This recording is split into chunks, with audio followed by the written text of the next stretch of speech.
Welcome to the Audio Inc. Radio podcast, featuring interviews with the biggest names in rock and metal, hosted by Anne Erickson. Get inked. Visit Facebook.com/Audio Inc. Radio, Twitter.com/Audio Inc. Radio, and AudioIncRadio.com for more ink. Whew, that's a lot of ink. It's AudioIncRadio.com. Welcome to the big party, as always. I like to think of the show as one big party. You're just hanging out, you and me, talking about music, talking with different artists, stuff like that. But very excited because we have a very legendary artist on the show, as always. I mean, we always have great guests, but I've always heard of the Melvins referred to as one of the most influential bands out there. I mean, think of all of the different artists who have said, hey, I'm inspired by Melvins. The big one, of course, Kurt Cobain from Nirvana. He famously always talked about being very inspired by the Melvins and a little bit Sonic Youth, but very much the Melvins. More artists, Soundgarden has said they were inspired. Tool, you know I love Tool. I'm a huge Tool fan in a perfect circle. Mastodon. I interviewed Troy Sanders from Mastodon earlier today, and he actually mentioned the Melvins in the interview. They have always talked about Melvins being an influence, but it's funny just what a big influence the band has been on Mastodon.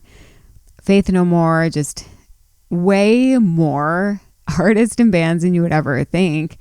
And I'm very excited to have Buzz Osborne on the show to talk about everything. We're going to talk about the beginning of alternative music because they were really kind of at that genesis. I mean, back in the 80s, they were doing stuff that no one was doing, and it was very underground. It never got to like obviously a Nirvana level or anything like that because it was just so different. And all these other bands were inspired by Melvins and by how they were not derivative. I say that word kind of funny. They weren't derivative in that they did not take their sound from anyone else. They just were their own thing. And they made their own music that was unlike anything out there at the time. I would almost argue it was polar opposite of what was out there at the time. You had hair metal, which I love, and you had the hard rock and all the glam type stuff, which I love all that stuff, but I also love Melvins. And then you get Melvins with just a lo-fi, experimental, very strange but awesome sound. And they're still at it. They're still touring, making music, and they've got a new acoustic set, their first ever acoustic record, which is cool to have a first from a band that's been around as long as the Melvins. Five-Legged Dog, featuring more than 30 acoustic tracks. Yeah, it's a lot. And it's funny, when I heard the record, I got an advanced copy. When I heard it, it almost doesn't sound acoustic because there's so much energy in it. And when I usually hear acoustic stuff, it's very mellow and just bare bones, but there's a lot going on. And it's definitely acoustic, but it almost sounds like a plugged in, amped up thing because it just sounds so awesome and energetic and crazy and fun. It's a great record if you're a Melvins fan, and if you're not, check it out. They've got cover tracks on here. My favorite is the one from the Rolling Stones with Sway. That's a track you never hear covered, and they did just an awesome job with it.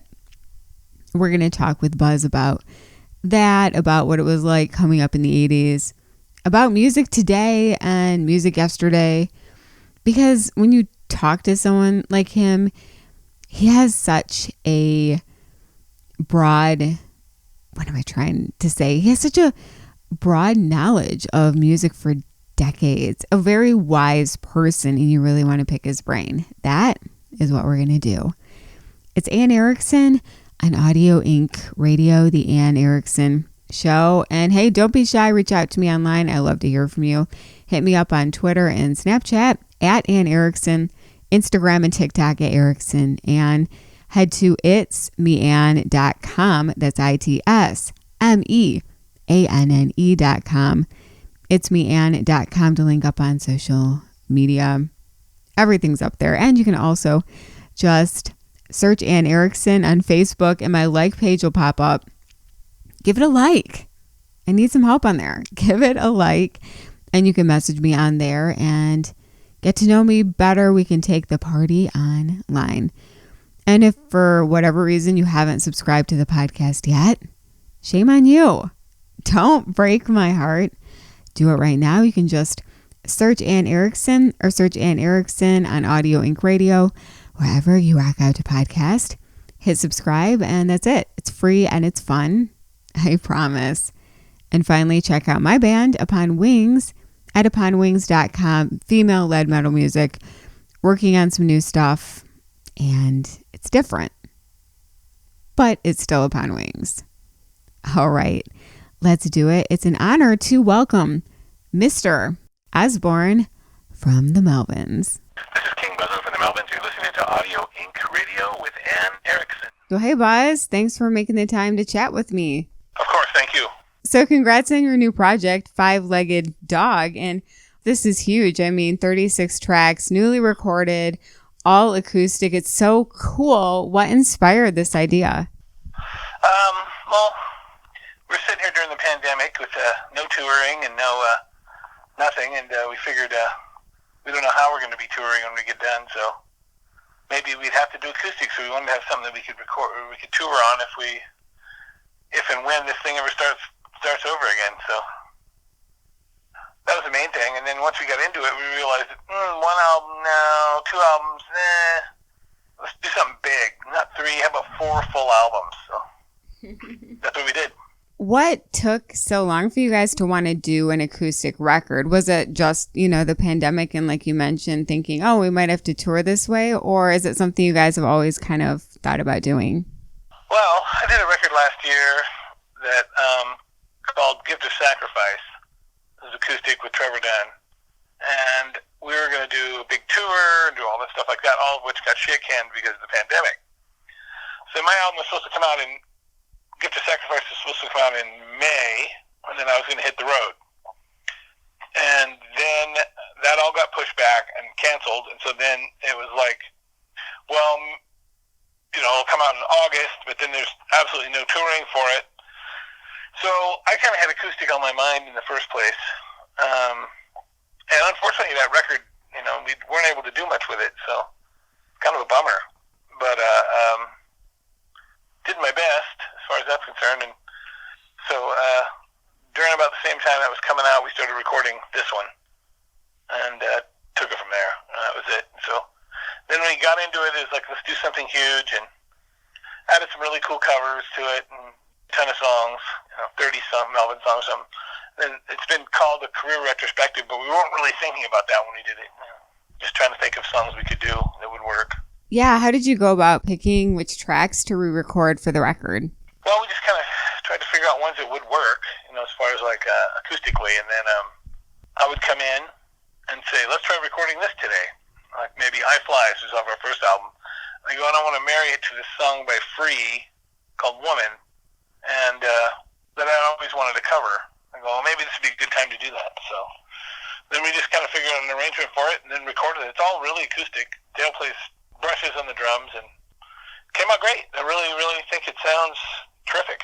Yeah, the thing that kind of struck me is that even though it's an acoustic record, it has more energy than I hear on most acoustic stuff, if that makes sense. Well, especially punk rockers or metalers, whenever they pick up a guitar, they end up sounding like some bad version of James Taylor. Or they do countrified type stuff, which as much as I like that kind of stuff, if I'm going to listen to James Taylor, I'll just listen to James Taylor. Right. And I think they kind of missed the point of what makes that stuff so good. When I did my first acoustic record 6-7 years ago, This Machine Kills Artists, I was really inspired by something I'd seen when I was way younger, or I had heard, which is a record by Pete Townsend we did live called Secret Policeman's Ball, and played 2 songs. He played Won't Get Fooled Again, Drowned, and Pinball Wizard on acoustic, and it sounded really great. I was just amazed at how great it sounded. I bought that record live. It was a live record, and loved those versions so much it never left my head.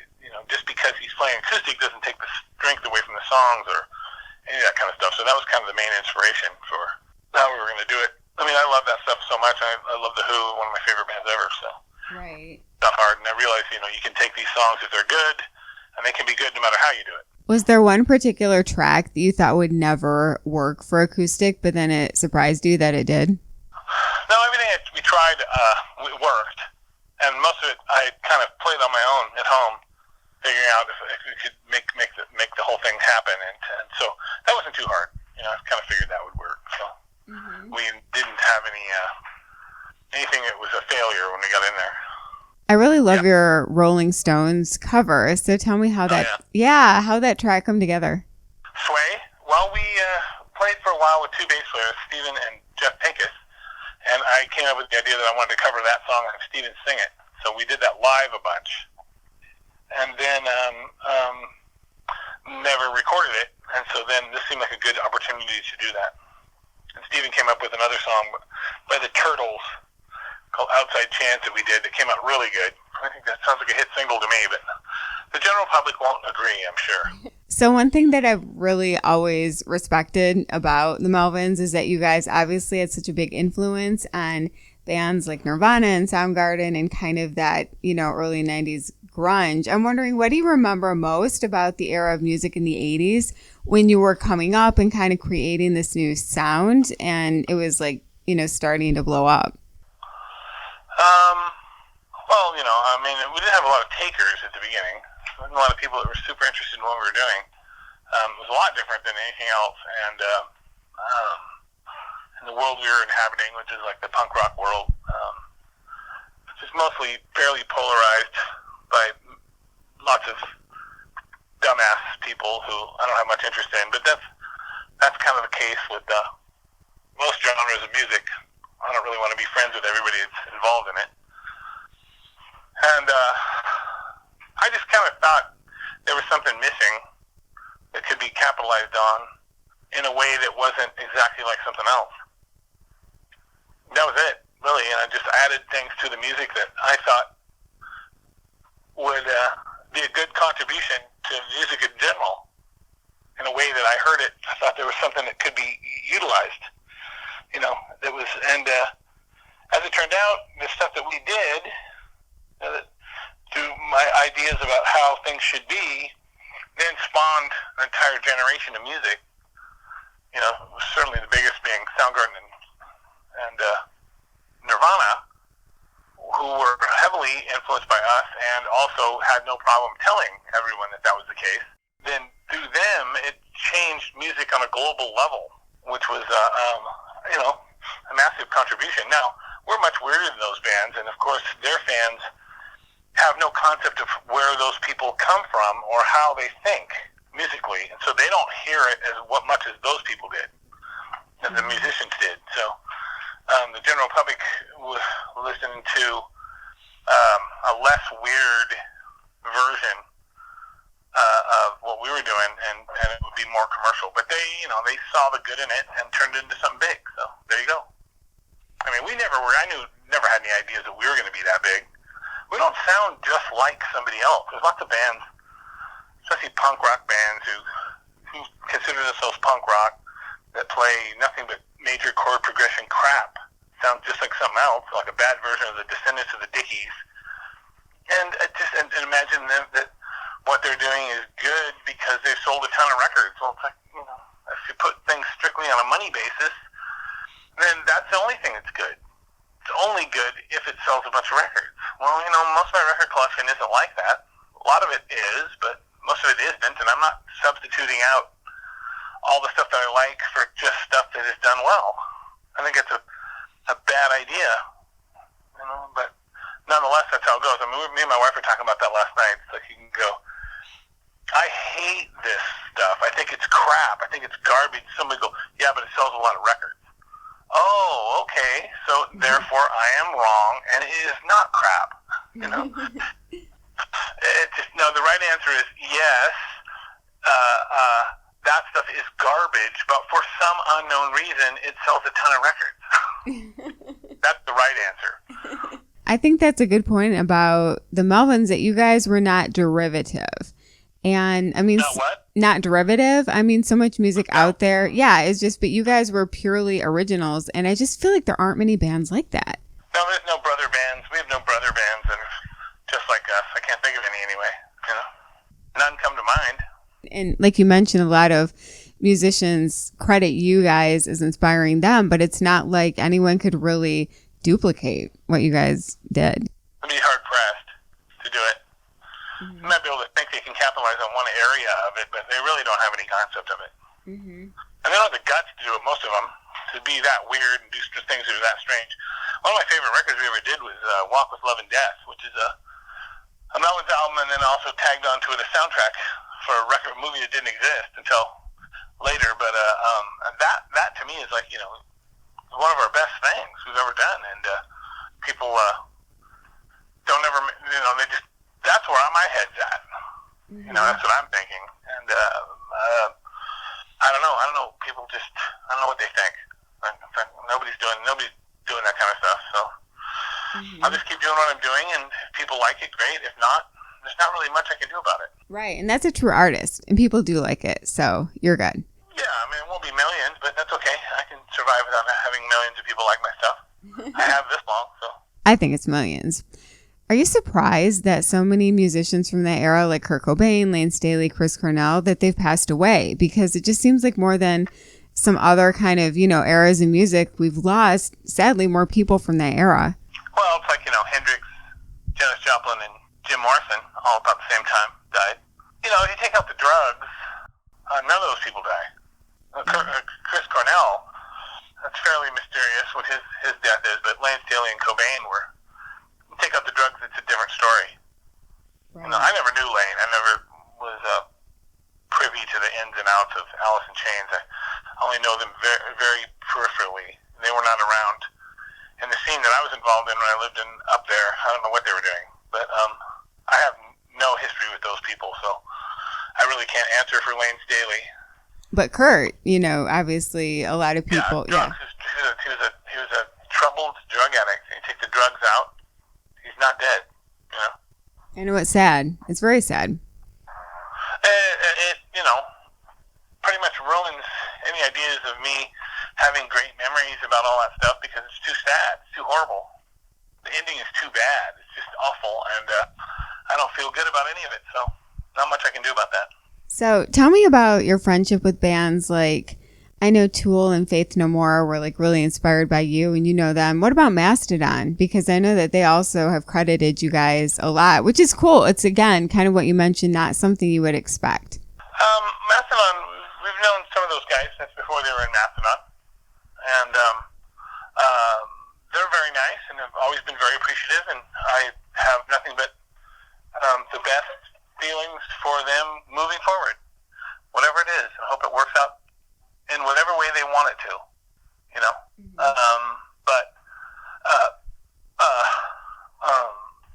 And I'm very happy that they like what we're doing, you know. Who else did you say? Oh, Tool and Faith No More. Faith No More.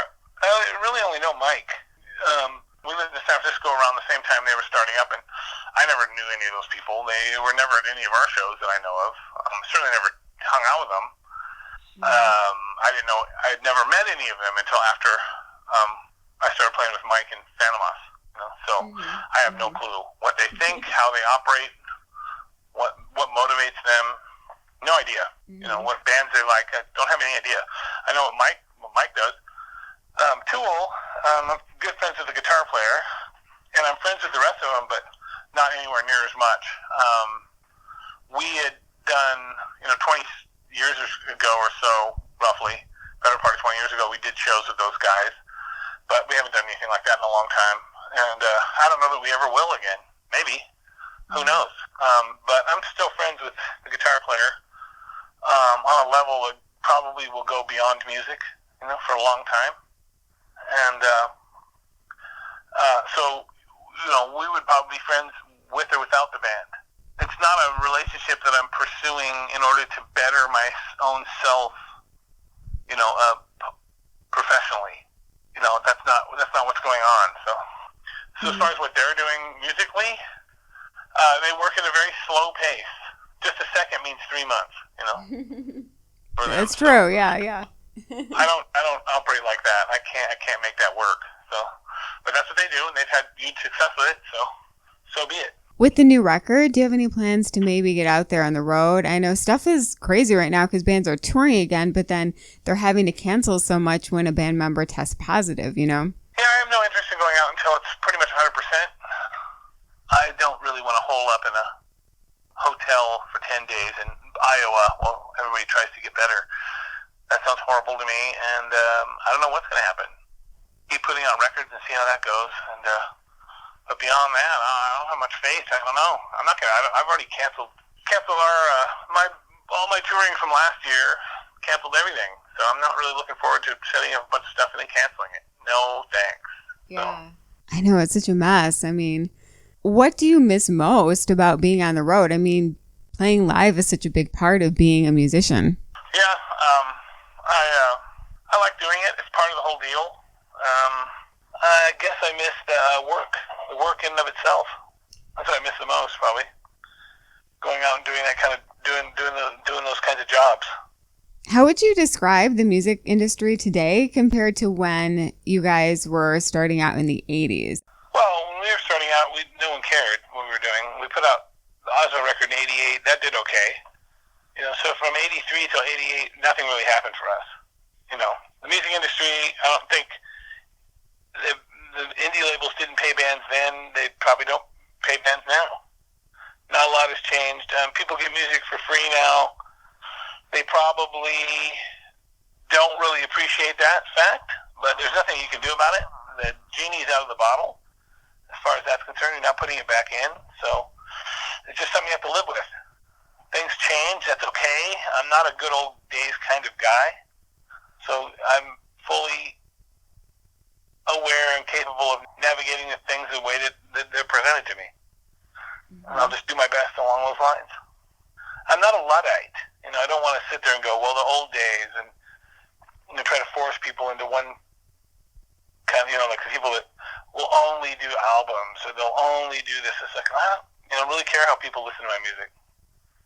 Mm-hmm. Honestly, if you want to listen to records, go ahead. It doesn't turn me on, but I'll make records if you want to buy them and hear them.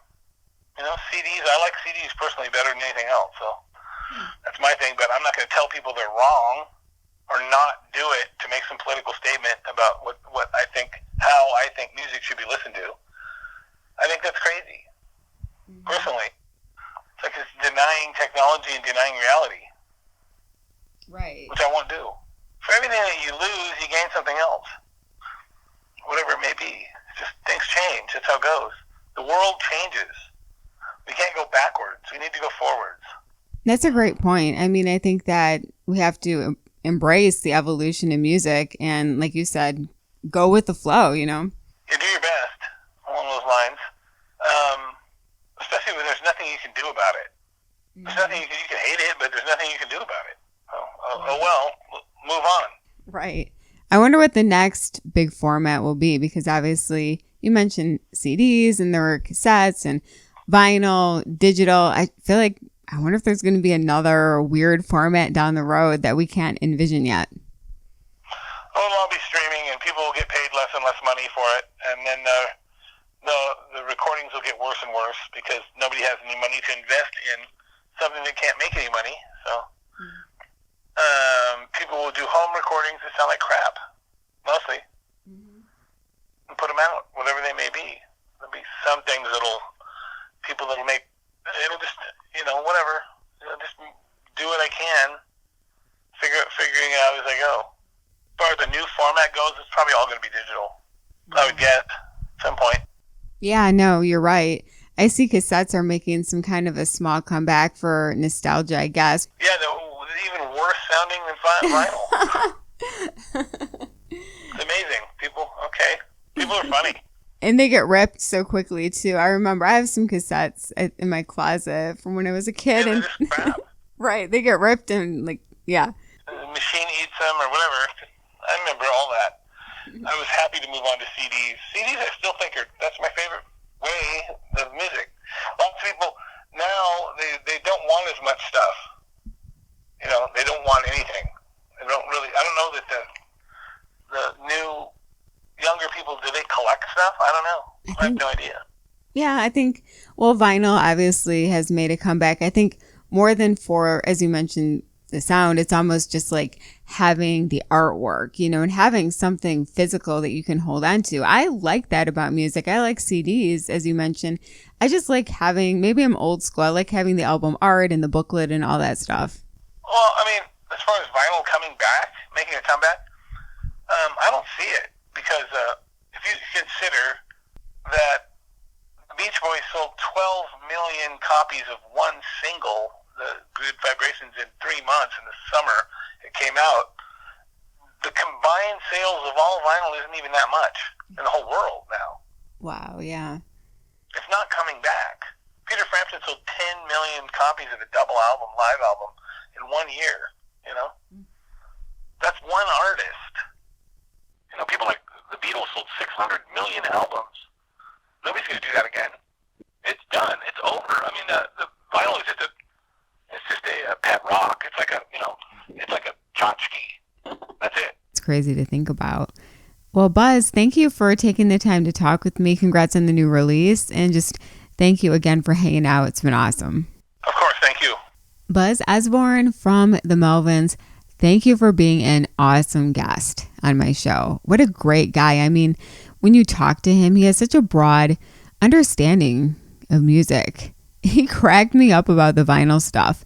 It's true. I mean, if you think about it, we're all so geeked that vinyl is selling again, and every year it gets bigger, but it's nothing compared to what it was. I never really thought of it that way. But hey, he has a great perspective on music history and music today because he obviously is still involved in music, and they put out new music all the time, and they're always evolving as a band, the Melvins. So it's cool because he has both the perspective of music history as well as music today. And I think that's pretty rare. Once again, Buzz, thank you for being a great guest on my show. You are welcome back anytime. Check out Five-Legged Dog, featuring more than 30 acoustic tracks. Their first ever acoustic record, and it sounds really great. Believe me, check it out. Sounds really awesome. As I mentioned earlier, it almost doesn't sound like an acoustic record because it has so much energy and sounds like a plugged in, amped up acoustic record, if that makes any sense at all. It is good stuff, and really cool also to talk with him about their music back in the 80s and how they were very underground, and then all these bands came after them and said they were inspired by the Melvins, but no one could really replicate that sound. And I think a lot of it is because of the personalities in the band are so unique and different. You just cannot copy it. It's one in singular. But it's Anne Erickson. You're hanging out with me on Audio Inc. Radio, the Anne Erickson Show. Don't be shy. Get in touch with me online if you have an idea for a guest. I'll do my best to hook it up. Or if you just want to say hey, and if you just want to tell me that you listen, that will mean a lot to me. I love to hear from people who enjoy the show because I love it. I love hanging out with you right here on a regular basis. Hit me up on Twitter and Snapchat at Anne Erickson, Instagram and TikTok at Erickson Ann. Head to itsmeanne.com, itsmeanne.com, itsmeanne.com to link up on all of my social media. And you can also check out my band Upon Wings at uponwings.com for female-led metal music, working on new stuff, which is very different, and I'm very excited about it. Also, you can search Anne Erickson on Facebook, check out my like page, message me on there. And hey, if you don't subscribe to the podcast yet, I'm mad at you. Then you are not the friendly person that I thought you were. It's very easy and it's free. Just search Anne Erickson wherever you listen to podcasts and hit subscribe. That's it. You'll be instantly subscribed to the show. And if you want to support the show and the cost of the show, join my private Patreon page. You can find the link in the show description, and you will get some extra goodies and fun things, photos, behind the scenes stuff, some fun little things. And I appreciate you supporting this show. Wow, that was fun and fast. As always, I look forward to rocking with you next time right here on Audio Inc. Radio with me, Anne Erickson. Until next time, be safe, God bless, and we'll rock soon. It's Audio Inc. with Anne. Thanks for listening to another episode of the Audio Inc. Radio podcast. Subscribe to our channel so you never miss an episode. Get inked online at audioinkradio.com. I'm Anne Erickson for the Audio Inc. Radio podcast.